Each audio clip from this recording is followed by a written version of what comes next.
बिस्मिल्लाहिर्रहमानिर्रहीम, अस्सलाम वालेकुम।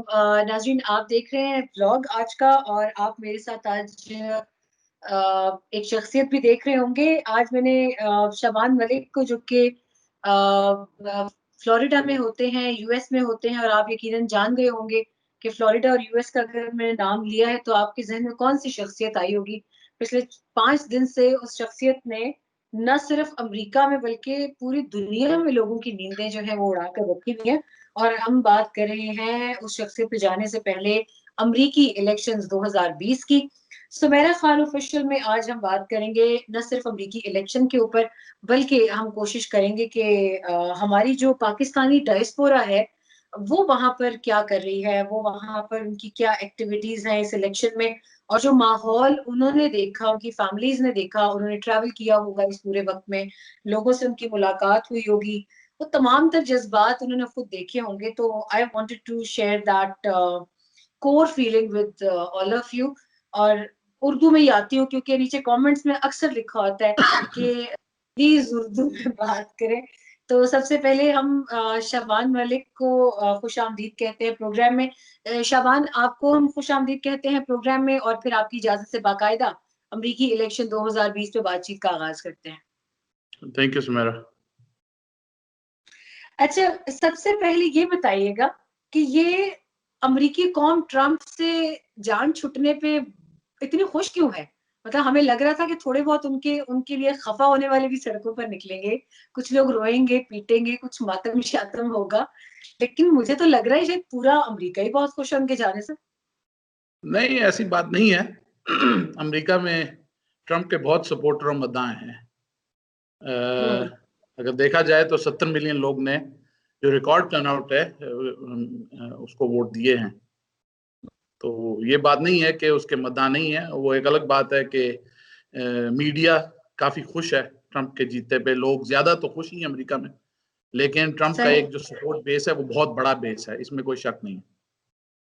और सही। अभी वो जरा चुप बैठे हुए हैं क्योंकि उन्हें समझ नहीं आ रही, लीडरशिप की तरफ से भी उनको कोई खास जवाब नहीं मिल रहा। सिर्फ यही है जो हमारे मुल्कों में भी होता है कि जी धांधली हो गई है, उससे आगे उनको नहीं बताया जा रहा कि अभी क्या करो। तो वो भी इंतजार में बैठे हैं।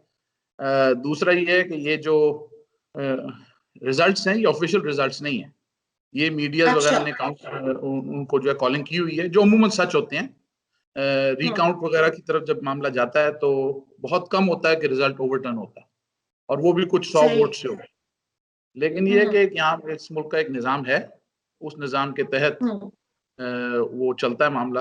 कहा ये जा रहा था कि ट्रंप सपोर्टर वगैरह भी निकलेंगे, कोई हो सकता है कोई उल्ट पुल्ट मामला हो, लेकिन अभी तक ऐसा कोई देखने को नहीं आ रहा। अब ये सब अच्छा। डिपेंड करता है कि रिपब्लिकन पार्टी और ख़ास तौर पे ट्रंप वगैरह व्हाइट हाउस से अगले कुछ दिनों में क्या मामला निकलते हैं। अभी तो वो चुप बैठा हुआ है। अच्छा। और ये इलेक्शंस के दौरान हमने कुछ राइट्स की खबरें सुनी, there were riots on streets, और कुछ पोलिंग के मामले को भी डिसरप्ट किया उन्होंने, वोट कास्ट कहीं नहीं करने दिए उन्होंने, वो चीजें काफी हद तक खराब की। तो ये वो जो उनकी एक बॉयज की यूनियन होती है, बड़ी मशहूर है, अगर सही नाम आप बता दें पाकिस्तानियों के लिए, कि एक उनके नाम से ग्रुप मशहूर था वायलेंस के हवाले से भी, और काफी ट्रम्प उसको सपोर्ट भी करते नजर आते थे, कई जगहों पे उनकी उनकी एट्रीब्यूशन वायलेंस के साथ आई। तो अभी भी क्या ट्रम्प समझते हैं कि उनकी यही पॉलिसीज जो हैं वही उनको ले डूबी है इस इलेक्शन में, या नहीं आपको लगता है एक जेनेरिक सा मामला है इलेक्शन का, पर हमेशा की तरह माजी में भी कुछ ना कुछ इस तरह की चीजें होती रही हैं, इस मर्तबा भी सेटल हो जाएंगे, ये कुछ इतनी इतनी कोई बड़ा इतना कोई बड़ा मेरे अपसेट ख्याल नहीं से मामला सेटल हो जाएगा। ये शख्सियत का एक मसला है। ये ट्रंप है। एक अमेरिकन सिस्टम में एक कहा जाए तो यूनिक एक एक्सपीरियंस आया है। और ऑलमोस्ट हम अगर थर्ड वर्ल्ड से देखा जाए तो हमारे थर्ड वर्ल्ड के जो लीडर होते हैं, जिस तरह हम अपने पाकिस्तान में भी देखते रहते हैं, ये अमेरिका में एक पहली बार ऐसी नौयत का कोई बंदा इतना बुरा आया है जो उसने पूरे 4 साल अपनी पर्सनैलिटी के इर्द गिर्द मामले को घुमाया। तो सही। दुनिया काफी तंग आई हुई थी, लेकिन इसके मद्दा भी बहुत है।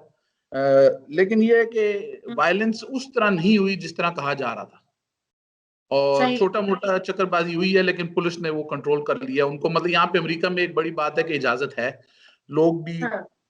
बेशक गने वने लेके घूमते हैं, लेकिन ये है कि इतना कोई लड़ाई झगड़ा मार कुटाई का नहीं करते, बस दूसरी गली के एक साइड एक कोने पे कोई खड़ा होता है, दूसरी साइड पे दूसरा खड़ा होता है, एक दूसरे को गाली गलौज करके साइन दिखू के चले जाते हैं। तो एक इस सोसाइटी में एक ये पॉजिटिव बात है। अब ये है कि आगे देखते हैं क्या होता है, क्योंकि ट्रम्प के एक मद्दाह वगैरह तो थे, लेकिन ये है कि ट्रम्प वगैरह को जो सपोर्ट कर रहे थे चैनल्स, वो भी जरा ठंडे पड़े हुए हैं अभी। एक फॉक्स न्यूज चैनल के बहुत ही ज्यादा ट्रम्प के सपोर्टर थे, लेकिन ये कि बाय एंड लार्ज ये जो सिस्टम है इसमें लोग सिस्टम को एक्सेप्ट करते हैं, क्योंकि पता है कि धांधली है नहीं, और धांधली का कोई प्रूफ भी नहीं दिया जा रहा। अभी तक जो लॉ सूट फाइल किए गए हैं उसमें कोई प्रूफ सुन नहीं रहे, और लोग यही कह रहे हैं, सारे मीडिया आउटलेट्स ये कह रहे हैं कि हमें प्रूफ दिखाया जाए, बातें सिर्फ बाय इटसेल्फ नहीं होती। ये जो हमारे यहाँ होता रहा पिछले कुछ सालों में, वही मामला तकरीबन मजाहिया तौर पे यहाँ पे भी चल रहा है, लेकिन वो प्रूफ कोई नहीं है, तो उसमें कोई उसके सपोर्टर उस तरह कुछ आगे चल नहीं सक रहे। तो वो वोट को इज्जत दो वाला मामला है या नहीं? वो सारे बिल्कुल वही वोट को इज्जत दो वाला ट्रम्प को मरियम नवाज से कंपेयर कर रहे थे कि अब इवानका कब जलसा करती है वॉशिंगटन डीसी के स्क्वायर में आके, और वो कहे एस्टैब्लिशमेंट को कि वोट को इज्जत दो और मेरे वालिद को वापस लाओ। तो इस तरह के कुछ मामला हमें देखने को मिलेंगे या नहीं? मेरा नहीं ख्याल, थोड़ा छोटा मोटा ये भी मामला चलेगा। इसके बेटे जरा शोर शराबा मचा रहे हैं, इसकी बेटी के घर के बाहर जाके लोगों ने कहा कि भाई अब यहाँ से तुम जाओ वॉशिंगटन डीसी में। काफी वहां पे भी घर के बाहर कोई वो हुए हैं एहतजाज वगैरह, लेकिन बाय एंड लार्ज ये वो पाकिस्तान वाला मामला नहीं है। ना इस्टेब्लिशमेंट यहाँ की अलाउ करती है ऐसी बातें, ना लोग भी इतना नहीं करते। ये कोई जागीरदारी मामला नहीं है यहाँ पे कि जी ये बाप से बेटी, बेटी से आगे पोता, इस तरह नहीं मामला यहाँ पे चलता जो पाकिस्तान में, जिससे हमारे वहाँ के लोग जो रिलेट कर सकते हैं कि नवाज शरीफ और पीपल्स पार्टी वगैरह करते रहे, वो मामला यहाँ पे नहीं हो सकता। और रिपब्लिकन पार्टी के काफी लोग अभी खुद भी इनको आहिस्ता आहिस्ता बोलना शुरू हो गए हैं कि भाई अब जरा मामले को अगले हफ्ते में समेटने की तरफ लेके जाओ, बजाय किसी गलत रुख देने के इसको। अच्छा ये भी बताइएगा कि आज एक जर्मन मैगजीन ने भी स्टैचू ऑफ लिबर्टी के हवाले से एक डिपिक्शन, पहले जब ट्रम्प आए थे उन्होंने उसकी एक बिहेडिंग की कि स्टैचू ऑफ लिबर्टी की बिहेडिंग कर रहे हैं ट्रम्प, उसकी तस्वीर लगाई। आज उन्होंने लगाई कि वो स्टैचू ऑफ लिबर्टी को रिस्टोर किया जा रहा है, सेइंग दैट के स्टैचू ऑफ लिबर्टी और जो उसकी डिग्निटी है वो बाइडेन के आने से रिस्टोर हो रही है।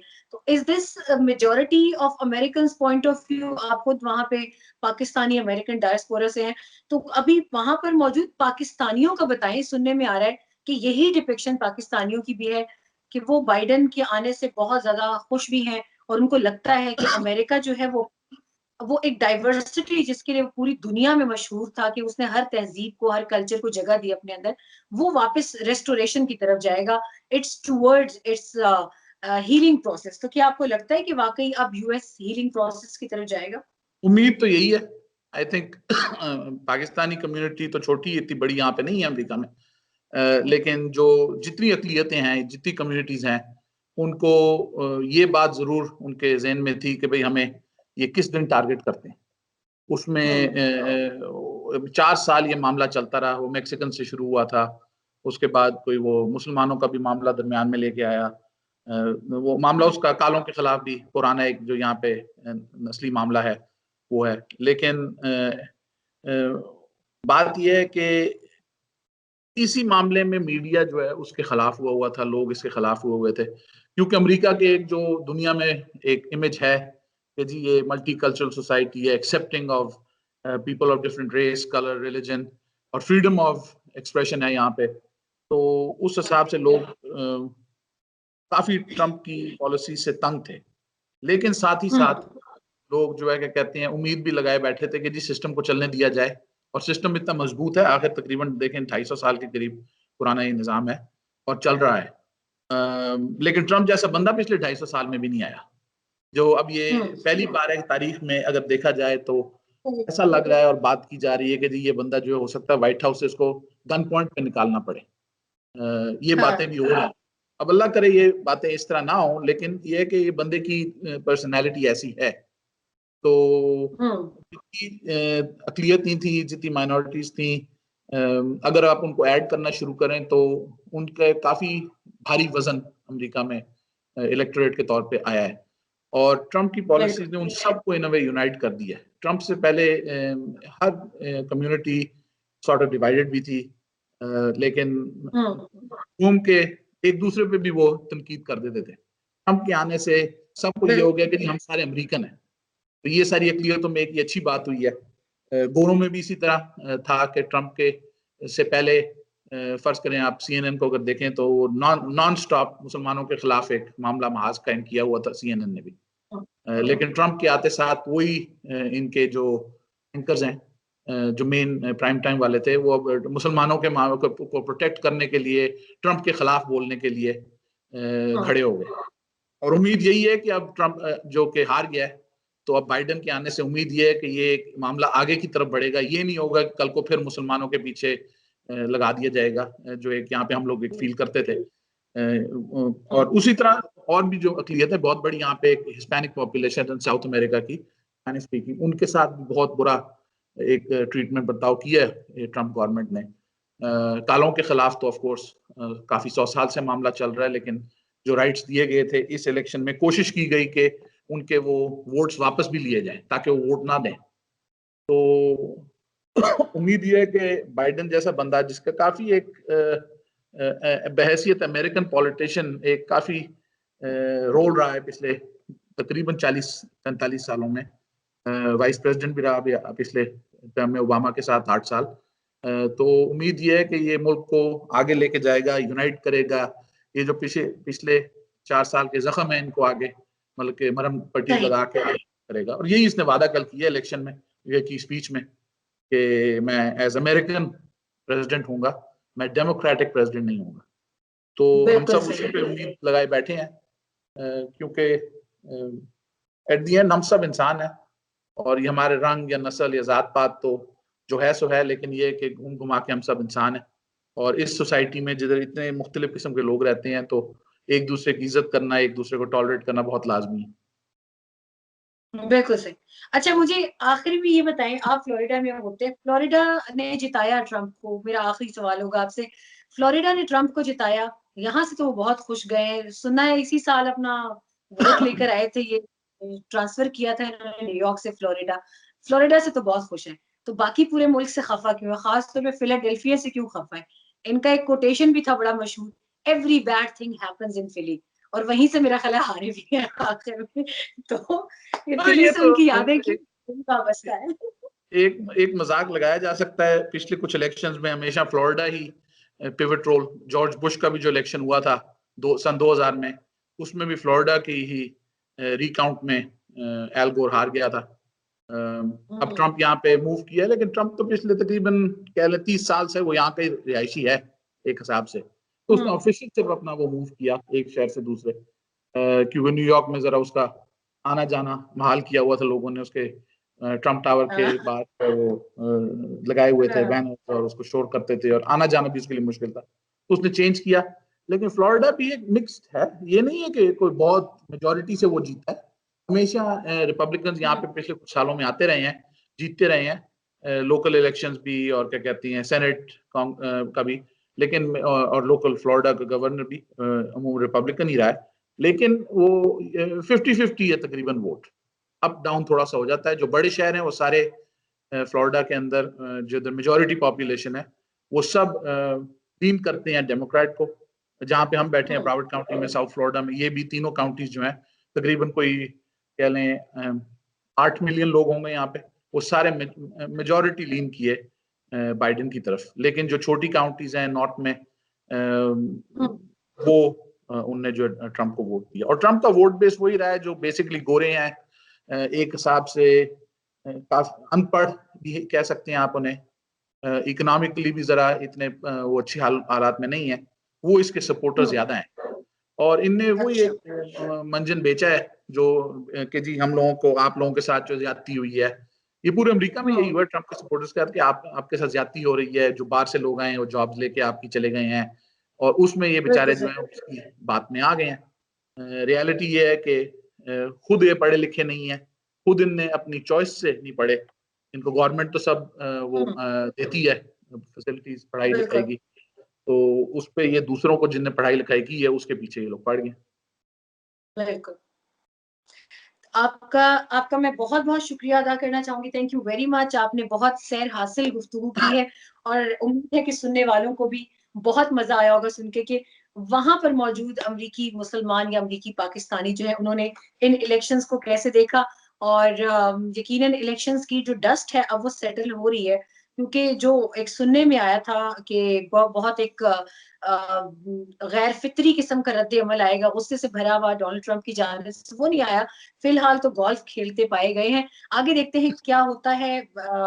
जोसेफ बाइडेन जो है 46th president of United states of America, उनकी स्पीच भी आपने सुनी नाज़रीन, और शाबान मलिक हमारे साथ था आज के प्रोग्राम में, और इन्होंने जो बातें की वो एक आम पाकिस्तानी जो सुनना चाहता था, हमने कोशिश की कि बहुत ज़्यादा निटी-ग्रिटी में जाके तफसील से, सुकून से, एक सादा ज़बान में बातचीत या तज़्ज़िया आप तक पहुँचाएँ, जो कि अमूमन हमारे ये जो नामवर, दानिशवर तज़्ज़िया निगार बैठे होते हैं, जो बहुत उलझा कर तज़्ज़िया पेश करते हैं, हम उसमें नहीं गए। हमने एक लेमैन कॉन्सेप्ट जो है, उसको मालूम करने की कोशिश की। शाबान, आपका बहुत शुक्रिया।